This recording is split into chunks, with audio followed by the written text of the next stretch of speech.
또다시 그림자가 나타났다는 소식에 서울은 다시금 술렁이기 시작했다.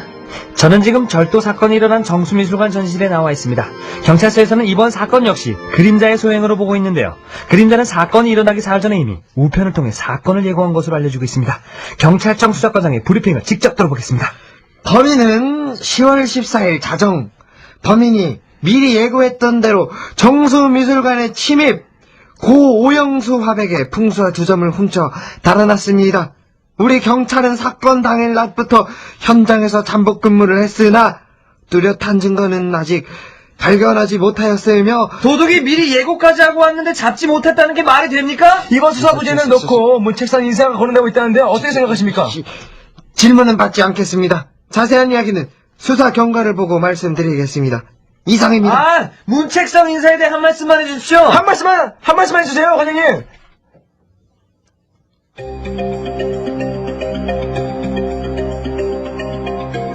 다음 소식입니다.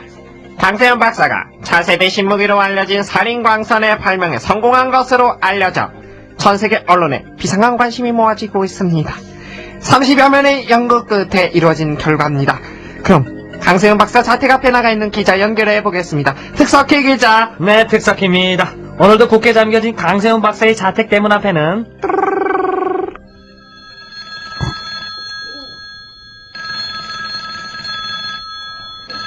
여보세요? 바꿔드릴 수가 없습니다. 글쎄 안 된다니까요. 엄마 어떡해요. 또 기자야. 적당히 주무신다고 해. 참. 여보세요? 저기요. 아버지. 아니, 강 박사님 지금 주무십니다. 몰라요. 전 아버지의 연구 내용에 대해서는 아무것도 모릅니다. 그러니까 나중에 직접 얘기 나눠보세요. 정말 몰라요. 그럼 전화 끊겠습니다. 죄송합니다.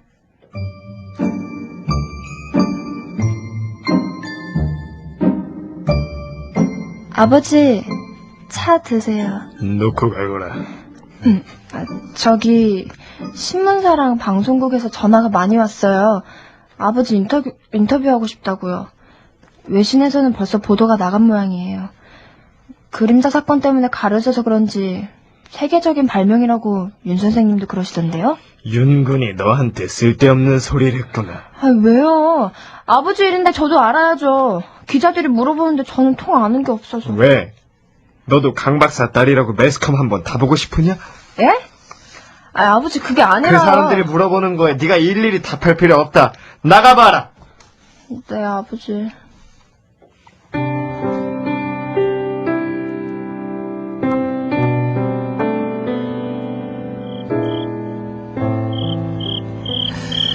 야, 가을도 금방이네. 그쵸?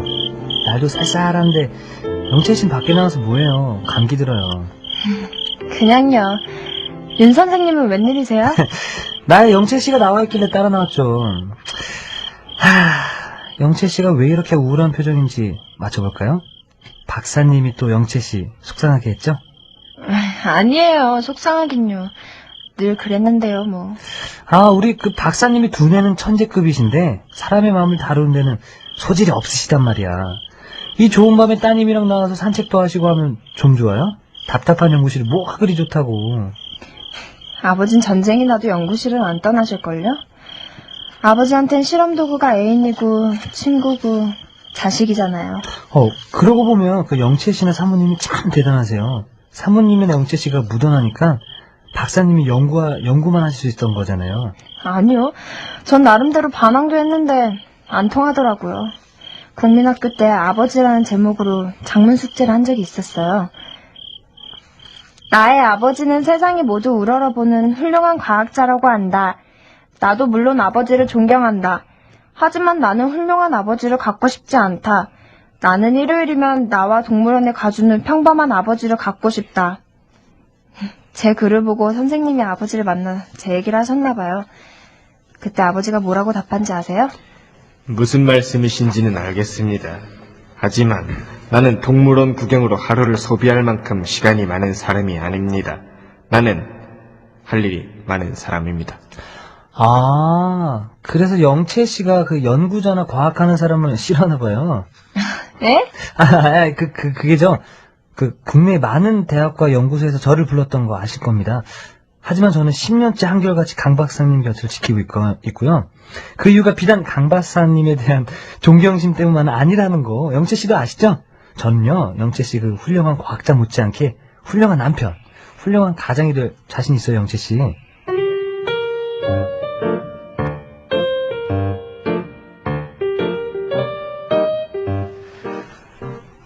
그래, 영채야. 여자는 혼기를 놓쳐서 안 돼. 말이 났으니 말인데 어떤 배필을 원하는지 아주머니한테 말해봐. 이분이 지금까지 부부를 100쌍이 넘게 만드셨단다. 아, 엄마는 참. 난 결혼 같은 거 생각해본 적 없다니까. 딱 보니까 아가씨가 마음에 들고 있는 사람이 있는가 본데. 그죠, 아가씨? 아니에요. 있으면 괜히 우리 헛고생 시키지 말고 말해. 누구니? 혹시 윤 선생이니? 얘 아버지 그 연구실에서 일하는 사람이 있거든요. 아, 예. 사람은 아주 그 성실하고 괜찮아요. 예, 네 아버지도 윤 선생을 눈여겨보더라. 너도 괜찮냐? 아니, 뭐, 나야 뭐 아버지가 좋잖아. 너무 지지배. 그런 대답이 어딨어? 김중식은 어떠냐? 그 한경은행 사장 아들 중에 김중식이라고 있거든요. 걔가 우리 영실 좋아해. 아, 예. 김중식. 제가 좀 알아볼까요? 아이 뭐 그럴 것까지는 없고. 그 김중식은 어떠냐? 부자치고 사치도 안 하고 기본이 돼 있더라. 엄만 김중식 씨 되게 좋아하더라. 아이 그럼 네가 마음에 두고 있는 건 누군데? 호라! 너 혹시 그 이야기꾼이라는 백일병을 마음에 두고 있니? 이야기꾼? 엄만 참. 소설가. 아니, 소설가라고 알려줘도 꼭 이야기꾼이래더라. 그래. 홀어머니 모시고 형편 안 좋다는 그 소설가. 너 혹시 그 소설가 좋아하니? 엄만. 아, 그만 좀 하셔. 누가 결혼한대? 난 아직 아무하고도 결혼할 생각이 없다고요.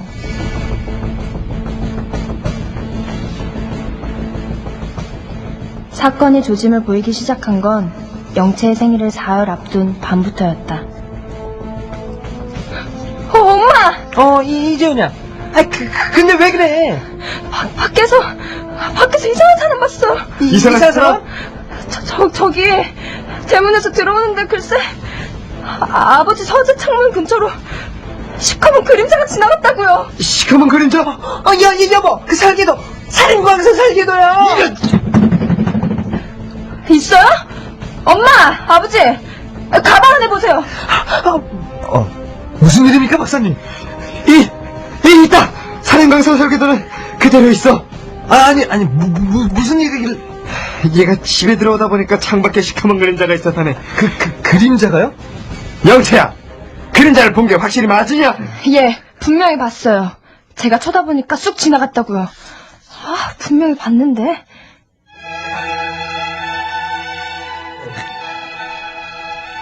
영채의 생일날은 많은 사람들이 초대되어 왔다. 그 중에는 강 박사의 조수인 윤 선생과 한경은행의 아들 김중식, 가난한 소설가 백일평도 포함돼 있었다. 영채는 그들을 번갈아 바라보며 셋이 자기에게 했던 말을 하나씩 떠올려 보았다. 나는 강 박사님처럼 가정을 외로운 사막으로 방치하지 않을 겁니다. 나랑 결혼해요, 영채 씨. 같이 삽시다, 영채씨. 결혼해 주십시오, 영채씨. 영채의 상상을 깬 것은 때마침 배달된 편지 한 통이었다.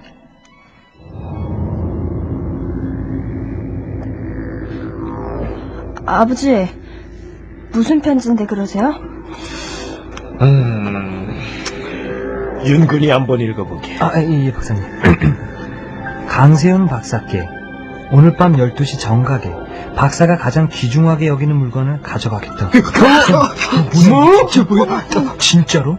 허나 만약 이 사실을 경찰에 알릴 시에는 나쁜 결과가 닥칠 거라는 것을 미리 경고한다. 오늘 밤 12시 각오하라. 그림자라고 불리는 사나이로부터. 그 그림자? 이게 그 언론에 나온 도둑? 그 그림자가 맞습니까?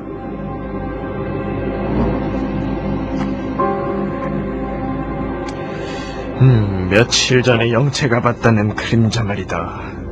그도 살인광선 설계도를 노리고 있었던 게 분명해. 설계도는 안 됩니다. 그 설계도는 박사님이 평생을 바쳐 연구한 성과만일 뿐만 아니라 나라의 재산입니다. 도둑한테는 뺏길 수 없습니다. 그런데 그 설계도는 도대체 어디 있습니까, 박사님? 저 금고 속에 있어. 나하고 윤 선생 아니면 열 수가 없는 금고지요. 그렇지만 그림자는 단 한 번도 자신의 예고를 실패한 적이 없었어요. 이러고 있을 게 아니라 경찰에 신고를 해야 됩니다. 박사님. 이봐요 소설가 양반. 경찰에 신고했다가 더 나쁜 일이 생기면 어쩌려고 그래요. 그건 그냥 뻔한 협박이 아니요. 그림자는 거짓 협박을 한 적이 없습니다. 지금껏 그자가 말한 대로 그대로 됐습니다. 그럼 어떡하죠? 어쩔 수 없다. 우리가 금고 앞을 지키는 수밖에. 여보게들, 오늘 밤은 나하고 같이 여길 지켜줄 수 있겠지? 예, 그럼요. 예, 그랬네요. 영채야, 몇 시냐? 8시 반요. 12시까지는 3시간 반 남았어요. 시간 반.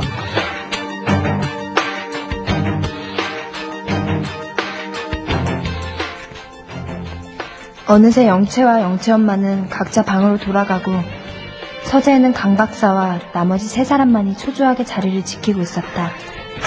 정말로 그림자가 나타날까요? 글쎄, 제 아무리 귀신 같은 재주를 가진 그림자라도 오늘 밤은 안 될걸? 11시 반이 되었다. 11시 40분이 되었다. 11시 50분이 되었다. 사람들은 말이 없었다. 비상한 긴장 속에 서로 얼굴만 쳐다보고 있을 뿐이었다.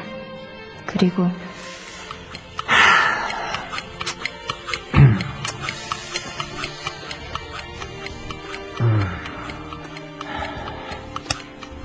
열두 시다! 봐요. 제 아무리 그림자라도 여긴 못 온다니까. 박사님, 금고부터 열어보세요. 그럽시다. 있다! 이 사람은 새삼스럽게 우리가 두 눈 똑바로 뜨고 금고 앞을 지키고 있었는데 귀신이 아닌 바에 어떻게 훔쳐가냐? 됐습니다, 박사님. 우리가 살인광선 설계도를 지켰습니다. 잠깐만요. 저한테 뭔가가 있습니다. 편지가 있습니다. 뭐? 어서 꺼내보게. 이럴 수가. 그림자가 보낸 편지입니다. 뭐? 강 박사께 나의 목적은 달성했어. 그러니 이만. 목적을 달성했다고? 박사님, 설계도가 여기 말고 다른 데는 있습니까? 아니면 여기 있는 게 혹시 가짜입니까? 아니네, 절대 아니네. 이 금고에 있는 게 진짜고 유일한 거야. 그림자가 보낸 편지가 어딨나? 여기 박사님. 오늘 밤 12시 정각에 박사가 가장 귀하게 여기는 것을 가져갈게. 가장 귀하게 여기는 것. 가만. 가만. 이 영채? 여보게들! 영채 방에 가봐. 영채가 있나 봐줘. 영채야! 영채야! 여보! 영채야! 어떡해요? 영채가 방에서 사는 줄 알았는데 영채가 없어졌어요! 그럼 그림자가 노는 게 설계도가 아니라 영채 씨란 말입니까?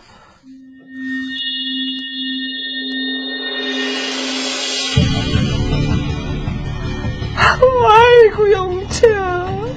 여보, 우리 영채 어떡해요, 여보? 내 잘못이요. 나에게 가장 중요한 것은 세계 최초도 아니요. 살인광선 설계도도 아니요. 무남동녀 내 딸인 것을. 영채야. 근처는 약수터까지 다 주셨습니다만 없습니다. 영채 씨를 본 사람도 없다고 해요. 이러지 말고 경찰에 신고를 하는 게 좋을 것 같아요. 당신 목소리를 왜 이래? 네!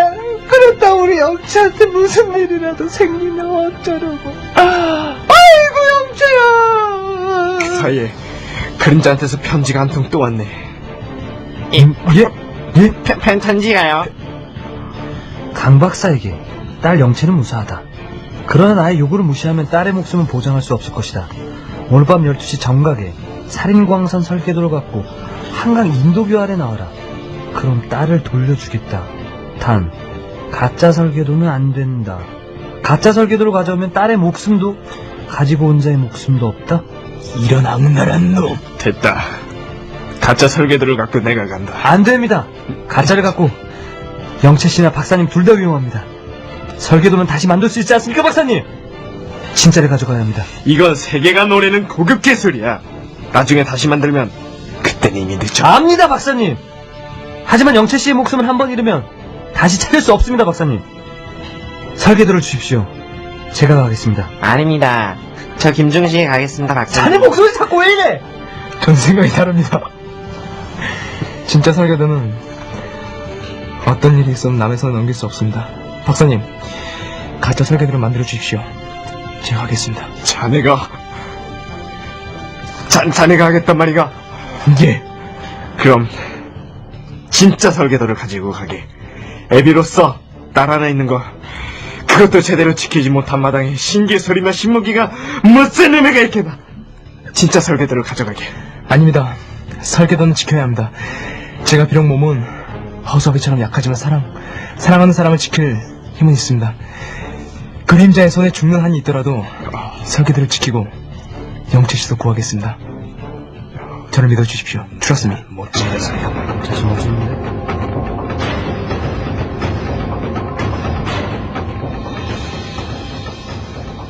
어둠을 뚫고 허공에 서 있는 한강다리는 마치 커다란 괴물 같았다. 백일평은 다리 아래 모래밭으로 내려갔다. 장소는 한강 인도교 아래 500m야.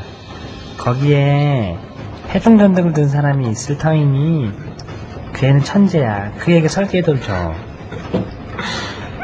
그림자. 나와라, 그림자.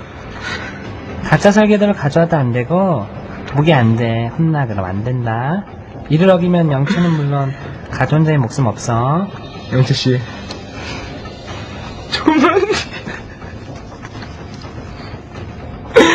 조금만 기다려주십시오. 100m, 200m, 300m, 400m. 그때 눈앞에 번쩍하고 불빛이 나타났다. 그림자냐? 누구냐? 정체를 밝혀라. 왜 대답이 없느냐? 영채씨를 내놔. 영채씨를 내놓기 전에 아무것도 줄 수가 없다. 어서 모습을 나타내라.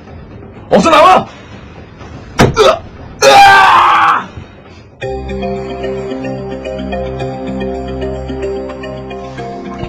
속보입니다. 그동안 고가의 미술품과 현금만을 노려왔던 그림자가 사람까지 납치하는 어처구니 없는 일이 벌어졌습니다. 더구나 그 피해자는 세계 10대 과학자로도 뽑힌 바 있는 강세훈 박사의 무남 동료 강영채 양입니다. 강영채 양은 날 전 자정 자택에서 그림자로 추정되는 괴한한테 납치를 당했으며 영채 양을 구하러 간 소설가 백일평 씨마저 연락이 두절된 상태입니다. 박사님, 편수입니다. 근데 봉투 글씨가 영채씨가 글씨입니다. 이리 줘보게. 어서. 아이고, 영채야! 살아있구나. 여보, 뭐라고 써있어요? 나도 좀 줘봐, 여보! 아니, 여보! 방송국에 전화 좀 해요. 네, 그 무슨 말이야. 저기 TV에 나오는 기자한테 전화 좀 하란 말이오. 영채가 살아있다고. 천하의 궤도 그림자하고 우리 영채는 아무 상관도 없다고 전화를 하란 말이오. 예?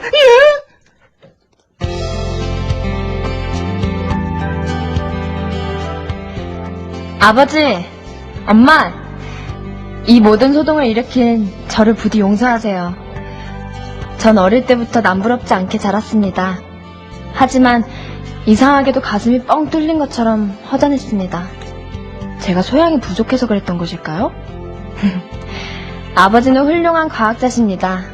아버지는 이 세상의 모든 것을 저버리고 과학을 사랑하셨지요.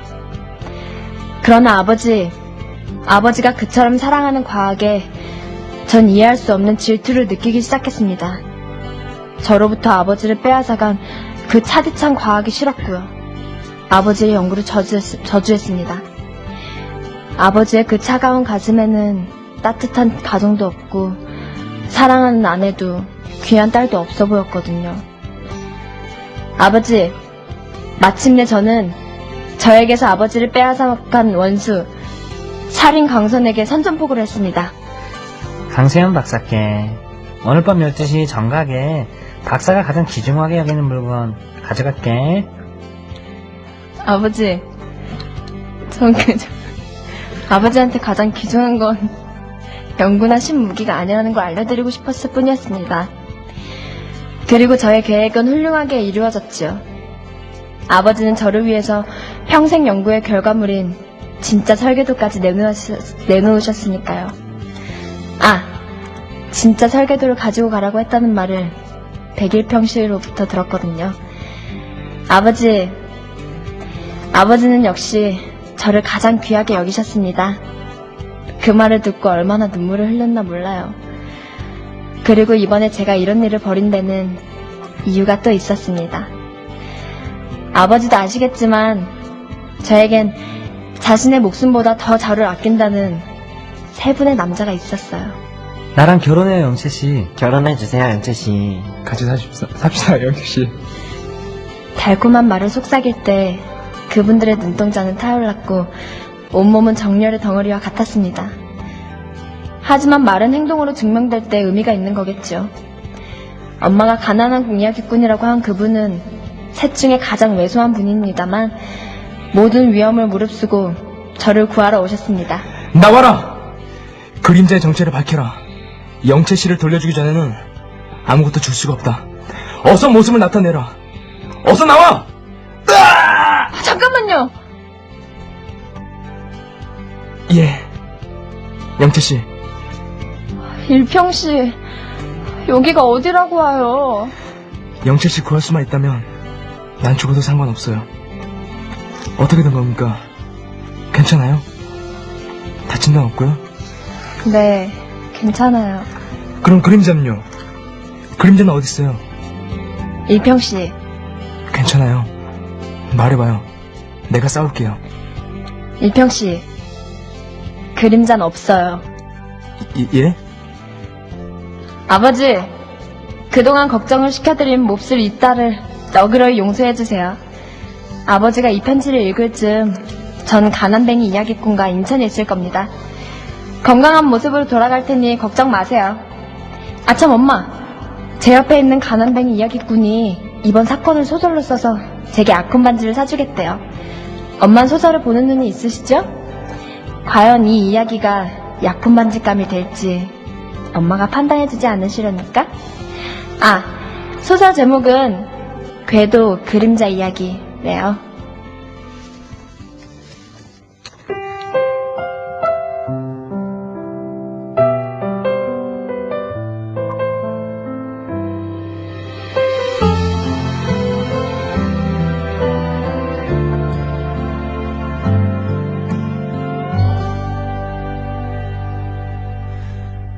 가버려 너란 사람 지겨워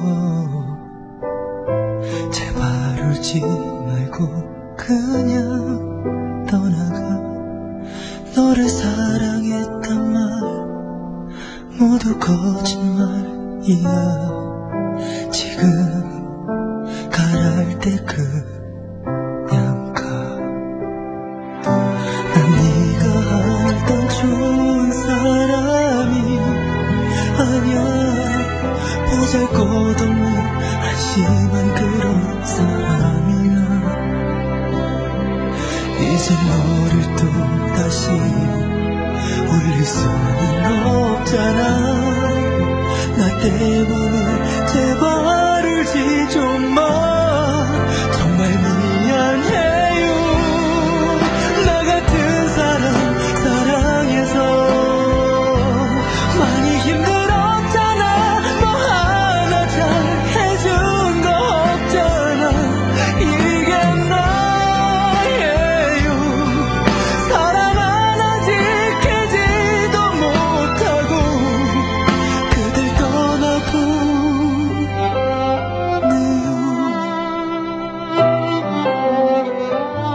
네, 명작 극장 시즌2 8번째 작품이었죠. 우리 김래성님의 비밀의 문이라는 단편이었고요. 네. 이어진 노래는 우리 이승기 씨의 착한 거짓말이었습니다. 네, 오늘도 완전히 몰입 연기를 해주신 두 분. 네. 굉장히 멋있었고요. 배역 소개를 잠깐 해드릴게요. 강 박사의 딸이자 자작극의 주인공이죠. 영채 역, 그리고 해설에는 유나 씨였고요. 또 마지막에 영채를 구하러 간 이 가난한 소설가 백일평, 그리고 그 단역으로 잠깐 나온 뭐 중매쟁이 아줌마, 뭐 기자 쓰리 역에는 동해 씨. 네. 네, 그리고 또 영채를 좋아하는 강 박사의 조수 윤 선생 역, 그리고 그림자 목소리, 영채 엄마, 기자 특석희 역에는 이특 씨. 네. 많아요. 그리고 과학자로서 이렇게 훌륭한데 아버지로서는 좀 무심하셨던 분이죠. 강세은 박사, 그리고 앵커, 수사과장, 영채를 좋아하는 세 남자 중에 한 명 은행장 아들 역에는 저 은혁이었어요. 야, 그게 굉장히 많았어요. 많았어요. 자, 극에서 나온 영채는 말이죠. 유나 씨처럼 아주 영특한 여성이 아니었나 싶습니다. 여기 써있네요. 네. 그림자가 보낸 협박 편지나 그 납치극 모두 오. 그 범인의 딸이죠. 그냥 딸이의 그래서 딸이 자작극이었다는 건데 그 유나 씨가 오늘 해설을 처음 하셨잖아요. 네. 해설을 오늘 처음 해보니까 어때요? 느낌이 좀 색달랐는데요. 네. 되게 재밌었어요. 또박또박하고 귀 쏙쏙 잘 들어요. 맞아요. 해설 가장 중요하거든요. 그쵸. 이야기의 흐름을 딱 이끌어가야 되기 때문에. 네. 그 동해 씨도 오늘 생일 기념으로 네. 안 하던 단역을 했잖아요. 깜짝 놀랐습니다. 아줌마 역할을. 중매쟁이도 했잖아요. 네네. 저희가 지난주에 적극 추천했어요. 우리 작가님들한테. 아, 진짜요? 네. 새로운 경험이었습니다. 통해도 그런 거 잘한다고. 아, 힘들었습니다. 네. 너무 멋있었고, 네. 그 은혁 씨. 네. 오늘 열연이었어요. 저 너무 많았어요. 무려 오늘 4가지. 많은 분량을 소화하느라 네. 이 목소리를 이렇게 여러 가지 좀 바꾸느라 우리 정말 웃겼나봐요. 그렇죠. 일단 죄송하다는 말씀 드리고 싶고. 도대체 몇 명의 인물을 한 한 거죠? 4명 정도 한 것 같아요. 야, 네. 귀신이네요, 완전히. 목소리 귀신. 자, 지금 또 콩과 문자로 많은 분들이 지금 의견 보내주셨는데, 네. 5269님, 네. 은혁 오빠, 목소리 변신의 귀재예요. 귀재죠. 묵직한 강 박사님도, 은행아들 김중식도 역시 최고예요 하셨습니다. 네. 모니터를 잘 하시는데. 네, 또 뭐, 우리 양보경 씨가 은혁 오빠 성우하세요. 천의 목소리시네요. 뭐 저에 대한 칭찬밖에 없는 것 같아요. 네, 그리고 1359님은 코난의 궤도키드랑 루팡이 생각나요. 네. 우리나라에도 이런 내용의 책이 있을 줄은 몰랐어요 하셨습니다. 이현희 씨가 유나 언니 연기 대박이다. 여자인 저도 완전 반했어요. 감사합니다. 그래요. 그리고 3617님께서 유나 언니 목소리 진짜 긴장감 100배로 만들어요. 심장이 두근두근 하셨고요. 또 유장미 씨께서 명작 극장 듣고 있으니까 갑자기 명탐정 코난이 보고 싶어졌어요. 그러셨어요. 그래요. 그리고 2645님께서 굉장히 많아요 지금. 네. 오늘 연기 최고예요. 영통이 쫄깃해지고 흥미진진하고 마지막 반전까지 역시 추리소설이에요 하셨고요. 그리고 네. 배하나 씨께서 은혁 오빠의 강 박사 연기는 정말 리얼해요. 특 오빠의 그림자 음성도 듣고 미친 듯 웃었는데 네. 엄마한테 미쳤냐는 소리 들었어요. 알겠습니다. 가영님, 혹시 제가 드릴 말씀이 있는데, 네. 유나 씨가 혹시 노래를 좀, 네. 신청하고 싶다는데, 정말요? 그거 지금 가능할까요? 지금은 좀, 그렇죠. 어렵죠. 네, 어렵죠. 제가 한 건데요, 그거.